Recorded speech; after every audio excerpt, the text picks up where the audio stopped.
Mehribanlar, daşar yurtta hususan Türkiye'de bilim almak isteyen yaşların dikkatine. Her kıvatta 2024-2025 okul yılı için diplom ikrar edilen üniversitelerden çakılık almak mümkünçülüğünün açılandığını haber veriyoruz.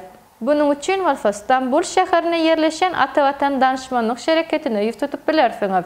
Haberleşme için telefon belgesi 90 532 401 71 52 90 212 633 40 00.